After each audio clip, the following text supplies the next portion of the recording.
if the gut becomes leaky, what that means is that barrier that normally protects the 80% of our immune system that resides within the gut from the food products, that barrier, normally the immune cells can't see it, but when that barrier becomes leaky, the immune system becomes sensitized to whatever food product that is. And then this becomes a vicious cycle. First off, I want to say thank you. Thank you for your time. Because this is such an exciting and wonderful new series that we're doing. So Natural Womanhood is doing topic of the month, and we're releasing a video each month with like whatever that topic is. And for this month, the topic is getting off the pill for good. So, you know, a lot of people try to get off the pill and like they get nervous or symptoms come back. So, yeah, we're really excited to have you on because you're a doctor, like you're MD, right? Right. But what do you call yourself? Well, professionally, I am a reproductive endocrinology and infertility subspecialist. So that is a very long phrase. But what that means is I've done 3 years of additional training to help treat hormone imbalances and issues relating to fertility or recurrent miscarriage in women after a 4-year OBGYN residency. And I've also begun my fellowship in integrative medicine. So that is very exciting to have kind of the merging of these two fields together is unique, I think, in my world. So that's what I do. Totally. I feel like this is such a growing area where people really want answers. And I feel like it used to be this kind of niche field, like, you know, treating these issues. And now it's really growing where women want this. They want answers to infertility. They want answers to PCOS, endometriosis, all of those issues. Like, what is your spiel of getting off the pill? Like, surely you encounter these women. Like, what do you see in your work that these people are going through? Yeah, that's a great point. And I think that even to speak to your prior point, I think that you're absolutely right, Cassie, in that I think that women and all of us really, I know myself as a patient and as a professional, part of what inspired me to dig deeper in my education and pursue integrative medicine training is that I was feeling so much. I tell everyone I just started feeling like I was treating ovaries in a vacuum, and I wasn't focused on that whole person. I wasn't focused on body, mind, soul. I was putting Band-Aids on things. And I think that's a perfect segue for birth control pills in many ways, shapes, and forms, unfortunately, because it's a Band-Aid. And instead of the Band-Aid, I wanted to actually heal people. And I wanted to understand and address that root cause. And again, try to heal that in a holistic way. Okay. And so that's my philosophy, but I think that it really is shared by a lot of women who are seeking to stop their birth control. I think that we know that women who have side effects on birth control, it's the majority of women. And that prompts about half of women to seek help and to stop it and find an alternative. And so when you couple that along with how prevalent birth control use is, contraception use is with hormones, that's a lot of women who are dealing with issues. Okay. We use it not only for contraception, but it's used for a lot of other factors, like people who have irregular periods, people who have pain with periods or heavier bleeding. Acne is another common use that I see a lot of teens on. Okay. And so when I'm talking to these women and they're asking me or they're relating what the issues are, again, I would say probably the majority of the time they're having negative effects and they are attributing it to the pill. That would be the number one cause that people seek me out. The second reason that people want to talk to me about going off pills is because they want to be more natural. They are really trying to optimize their lifestyle and their health and themselves in every other aspect. And they feel like having this daily pharmaceutical is not ideal for them. And then I would say the third reason is that people are really just wanting to prepare for fertility in the future, either near or even distant. They just want to kind of get a handle on what's going on and make sure that there isn't an imbalance in their hormones. Yeah, and I love the work. I mean, for our viewers that don't know about your background, I interviewed Grace and I interviewed you for the Natural Womanhood podcast, and which was such a fun episode.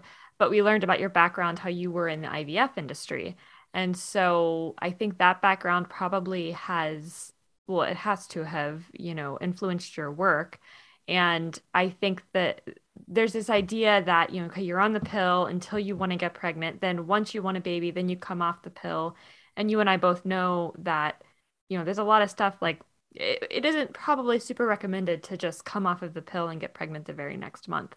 And very often, those people who were on the pill for any type of cycle issues may encounter issues conceiving. So, what is your advice to people who are coming off the pill to get pregnant? Yes, great question. I mean, I think that the first caveat to say is that women absolutely do come off the pill and can get pregnant afterwards. Okay. But with that being said, again, we're trying to set ourselves up for success. We're trying to optimize everything that's in our control to do. And that's why this is helpful to kind of have a good plan as you are preparing to go off your birth control pills. And so the way I think about it is really to first, it's really in circles. And so the first circle is, let's bolster your nutritional status. Okay. And this is going to not only be important for your general health, but it's also going to be important because we know that birth control pills affect certain of our micronutrients and vitamins. So for example, many of the B vitamins it's associated with lower levels of them while on birth control pills, vitamin C or E, as well as vitamin D. Interestingly enough, there are some studies showing women who have just gone off birth control pills may have lower levels than women who have been off of them. And then again, some of the minerals even, so selenium, magnesium, maybe other nutrients that we want to, again, make sure are normalized as much as possible as you're considering going off of them. And then again, just for general health. Okay. And so that's one part of nutrition. The second part of that is, again, how food is medicine. And so really adopting a diet or nutritional changes that can help with decreasing inflammation in our body, that can help with decreasing insulin resistance, which can contribute to other hormone imbalances. Insulin is intimately involved with certainly androgens, which is a fancy way of saying male hormones, the most common of which is testosterone. And again, that brings us right into that pathway of polycystic ovary syndrome or PCOS. That's so number one cause of irregular cycles. So that's one example that's really that first layer that I think of when women are starting to consider going off is let's get that piece of it worked out. I would say that the second layer is to really focus on how do we help with estrogen metabolism best? And the answer for that in many ways is number one, with making sure our microbiomes are optimized. And so that's a fancy way of saying the good guy bacteria that are in all of our different organs that help us protect us against the bad bacteria, but also actually are involved in metabolism. And so specifically for estrogens, there's this concept of bacteria in the gut that help regulate and metabolize the estrogens in our body. So that's another opportunity, is to really work on the gut to ensure that we have good metabolism, that again, there's not an increased risk of immune system activation, which can occur with what we call dysbiosis or an imbalance of those gut bacteria.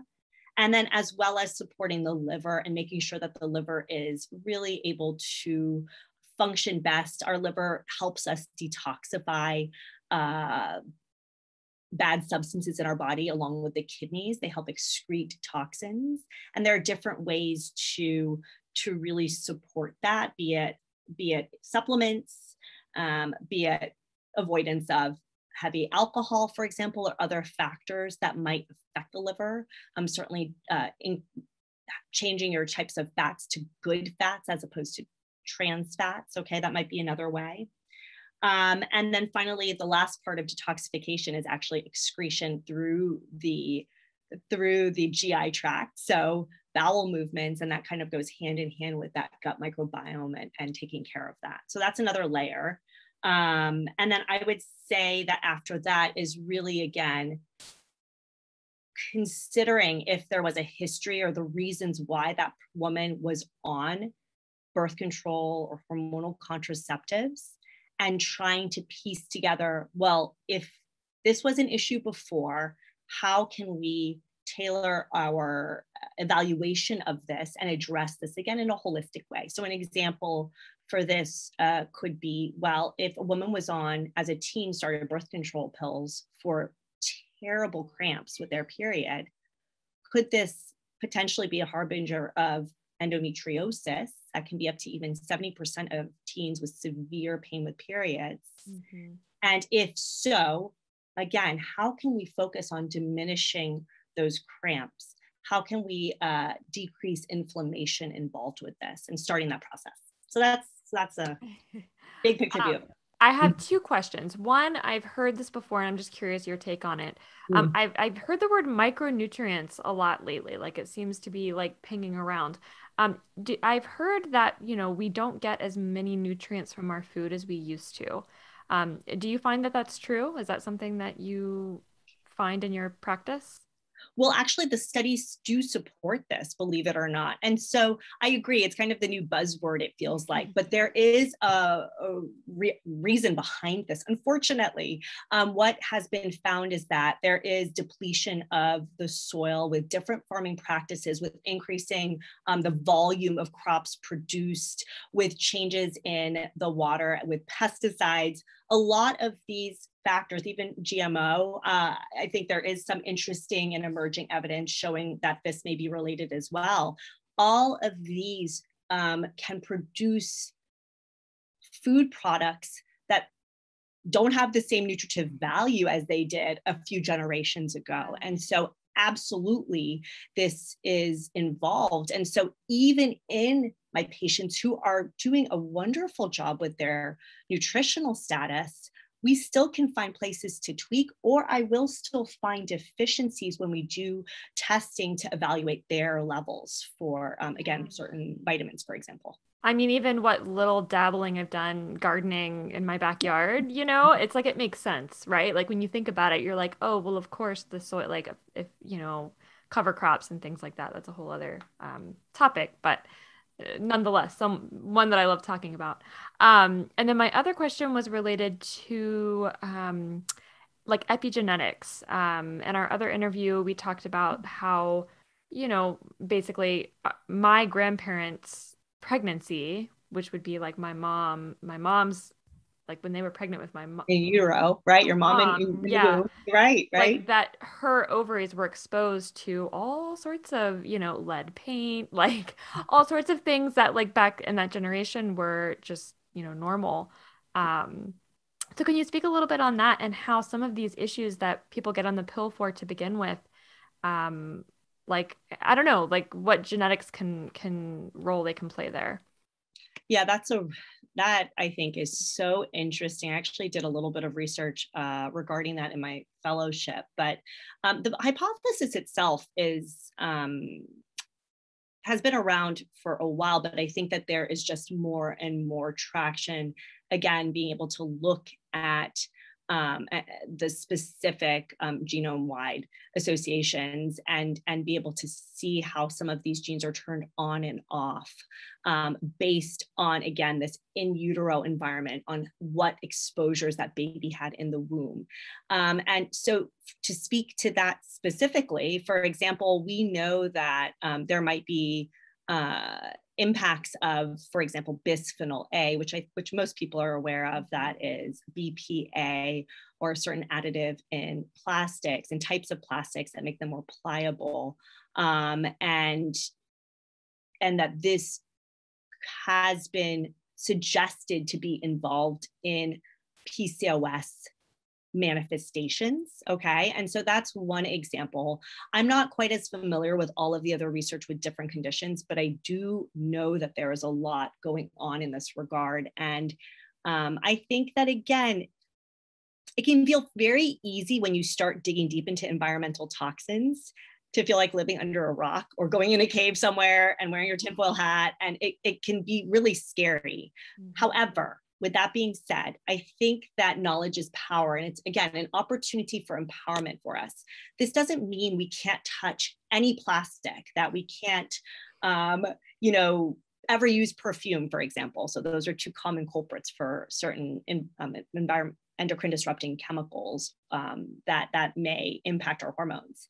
But what it does mean is that we can make small changes that we're going to have profound downstream effects. And really what the data show when they look at these environmental toxins, it's trying to lower our risk profile from the top quartiles of exposure down to lower ones. And so I would say when I talk to my patients about, for example, endocrine disrupting chemicals, I say, I'm going to give you a lot of different suggestions. I'm happy if you institute one or two of these areas, which may be, as you're saying, I love my Tupperware. Okay, well, fine. Well, let's try not to heat food in it or have acidic foods, because that's really how those chemicals leach into the food, for example. Or let's try to stop using the dryer sheets because we know that might have some of those endocrine disrupting chemicals as well in them. So things like that, I think that are doable for us.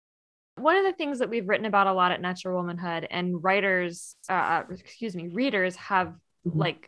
asked us questions about, is they want to get off the pill, but they're scared because of these symptoms that they experienced however many years ago before they got on the pill.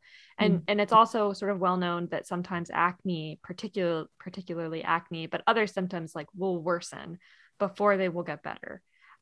So what would you say to someone who is in that position where they're scared of these symptoms returning with a vengeance? How would you allay those fears? Yes. I mean, I think that first of all, I think that it could potentially have a shift. Just like anything else, there might be a washout period, okay?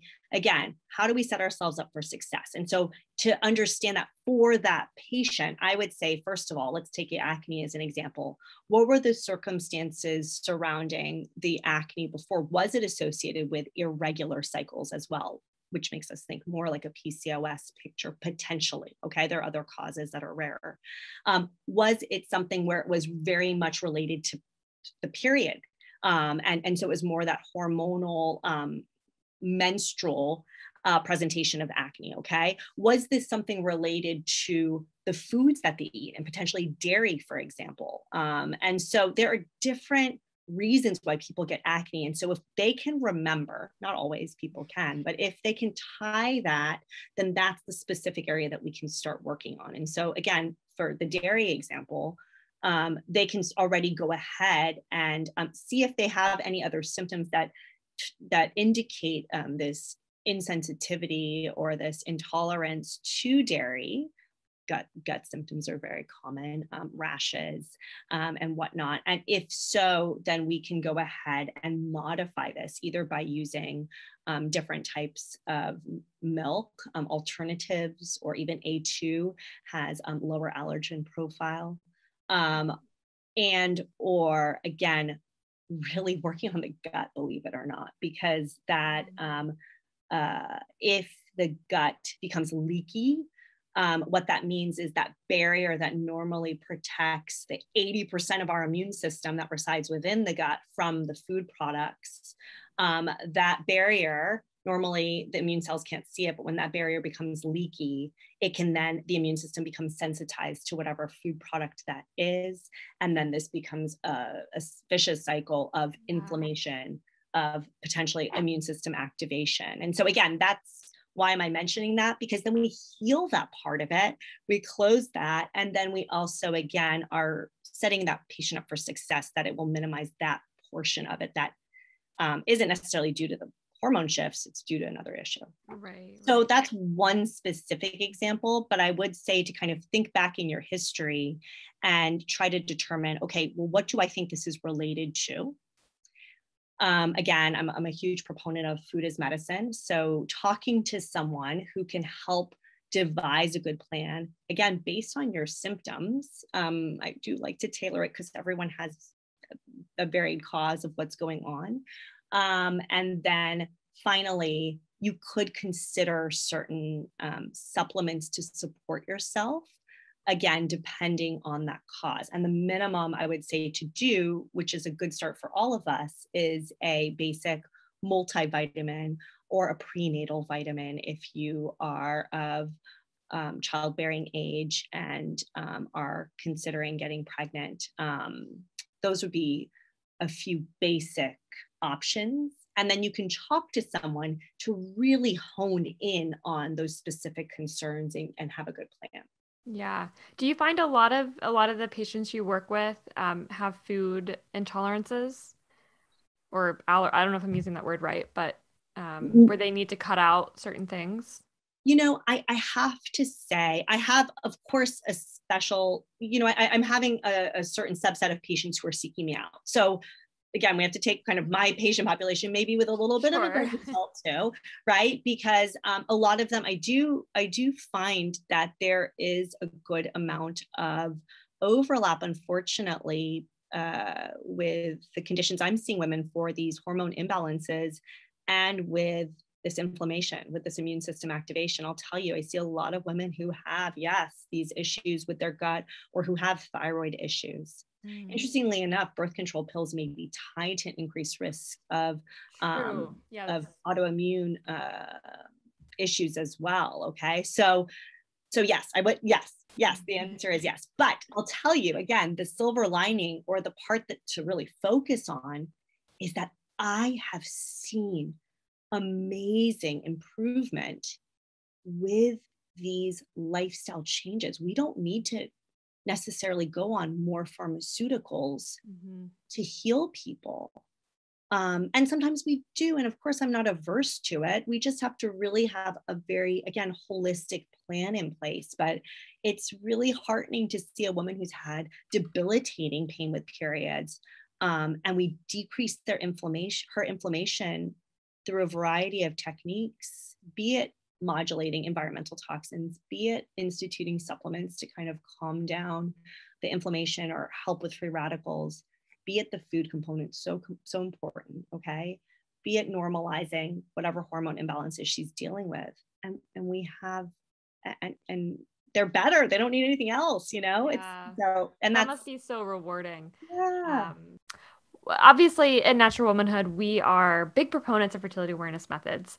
I think they go kind of hand in hand with sort of the type of care that you are giving people.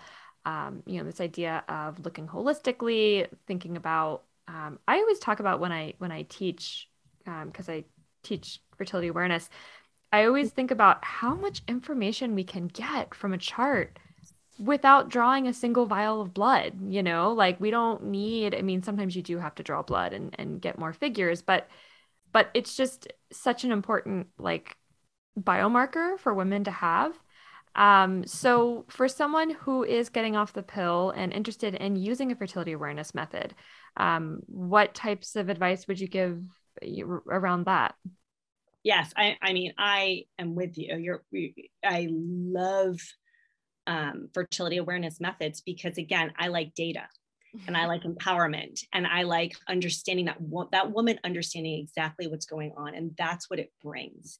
It allows us to demystify what is happening during the month and really get in control of this part of our body and our life.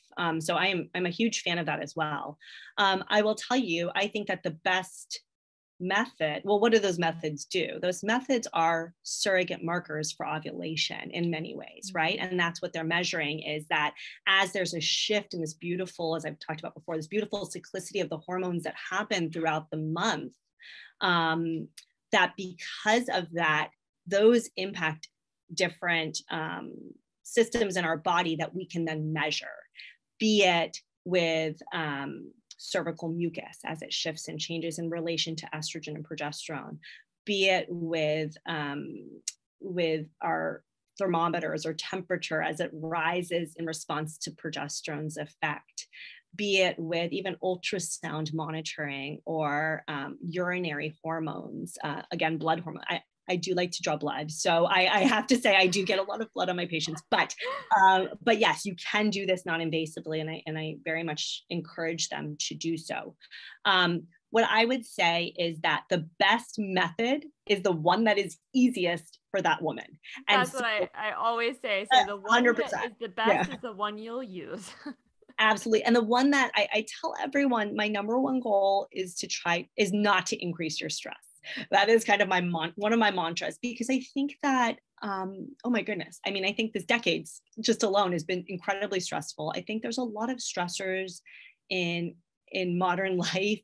And I think that, again, the patients that are seeing me, unfortunately, if they're trying to conceive or having difficulty doing so, or even don't have a period regularly, it is incredibly stressful to be waiting for that to happen and have no idea and wondering every twinge or ache or change in discharge, what that means. Okay. And so I don't want to contribute to that.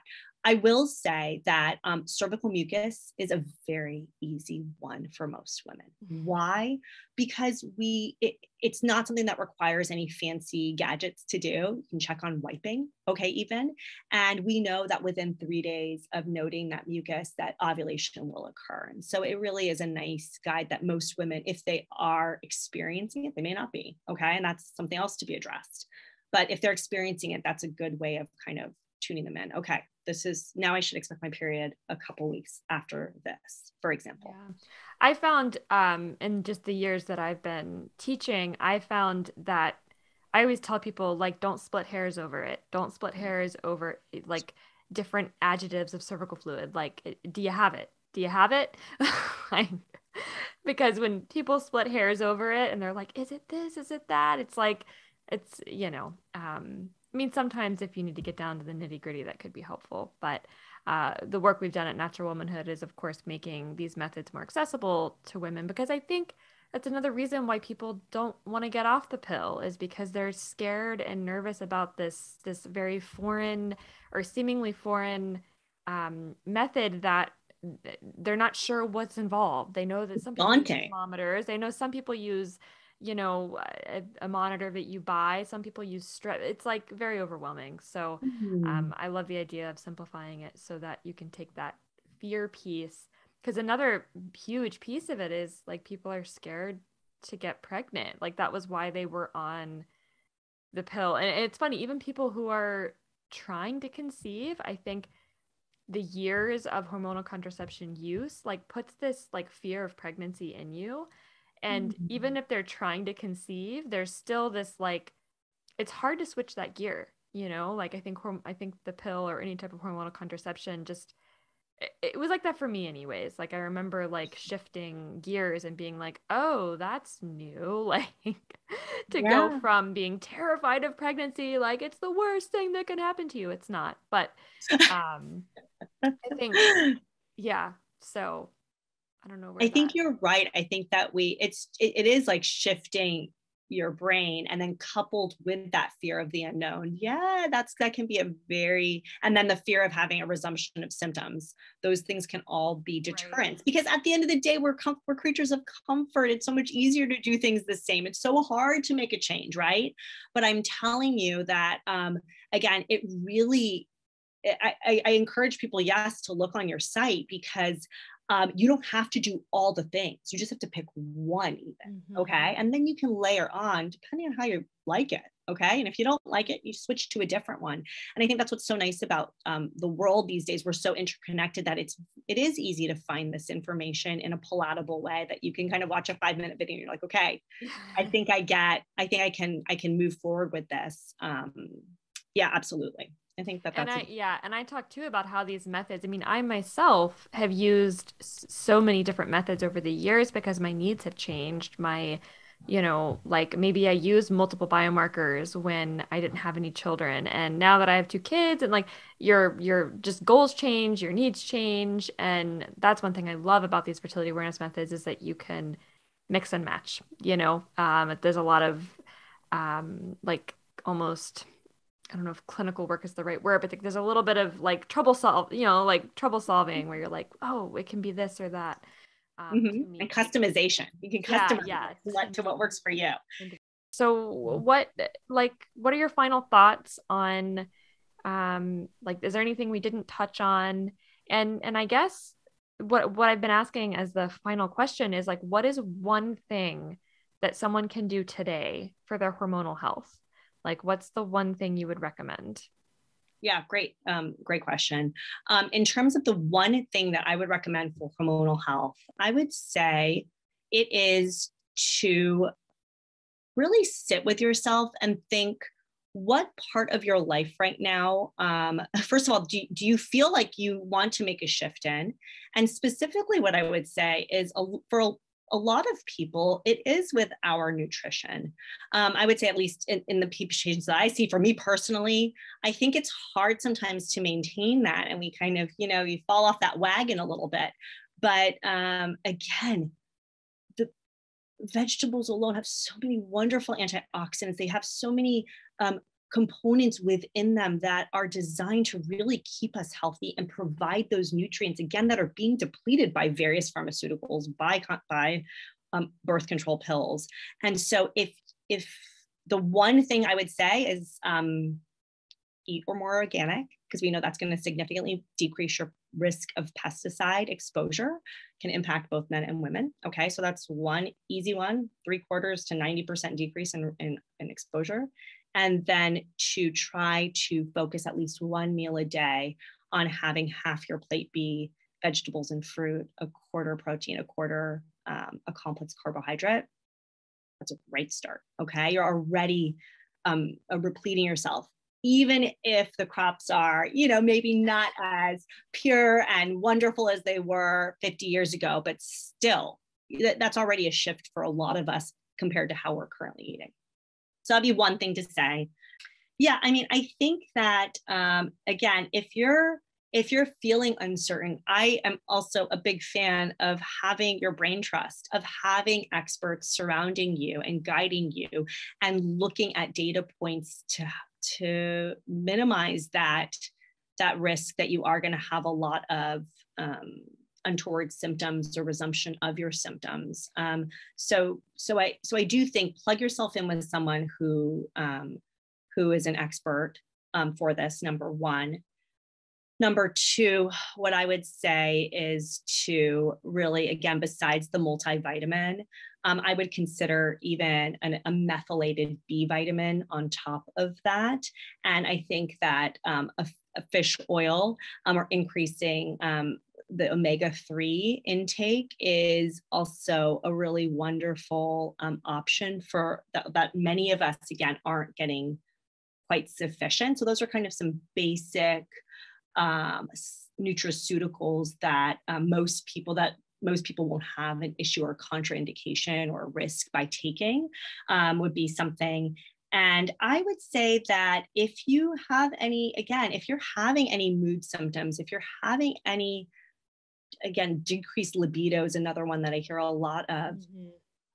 Truly, when you stop, again, this is my anecdotal experience, but it also is borne out in the data. People do feel better. Okay, we know that we didn't really go into the risks of birth control, but there are significant issues that some women may have while on the pill. And so despite how easy it is, you really may just overall feel better off of it. So again, the silver lining is what to focus on. There's a lot, Sarah E. Hill in her book, she talks about how it's like taking the glasses off for a lot of people, or rather putting on glasses, I suppose. But it's like this total, like their brain literally operates differently. And so that feels different, to go from being on the pill and not having exposure to those cyclical hormones, and then suddenly experiencing your own estrogen and progesterone, that's huge, Well, that you're absolutely, you hit the nail on the head, as you know, that the hormones have receptors in the brain, and that we know that different combinations or different times of exposure, be it estrogen first and then progesterone together, produce markedly different manifestations in mood and concentration and decision making than this flat line of just unopposed, continuous progestin dominant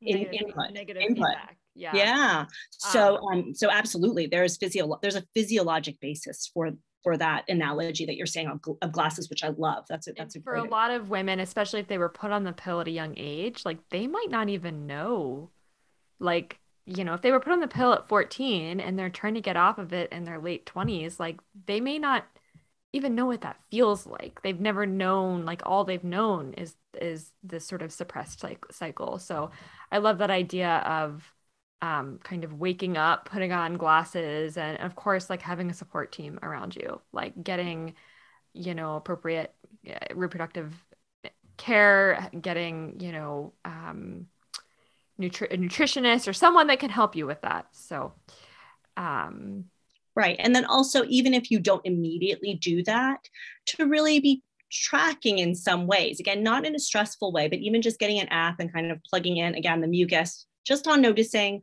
or when your first day of your period is, or even if it's not coming regularly. And so if you aren't having a period and it's been 35 days or more, and that persists for a few months, that really is a signal to go in and talk to someone really at that point. Or if you're having very heavy bleeding that's longer than 8 days, or you're filling a pad an hour with blood all the time, or again, debilitating cramping, those are some examples where let's get some answers to help. And there's no reason to wait either. No. I mean, I have friends who say, oh, well, you know, the doctor said to come back when I want a baby. And it's like, well, these symptoms it's not just about having a baby. If you have painful periods, like. Absolutely. That's not normal. That's not normal. You have to suffer through it, you know? Exactly. So that's why I'm so grateful for your field. I'm so grateful for practitioners like you who are like willing to take women seriously, because it's not always been the case. Well, thank you so much for your time today. I can't wait for all the viewers to hear so many nuggets of wisdom.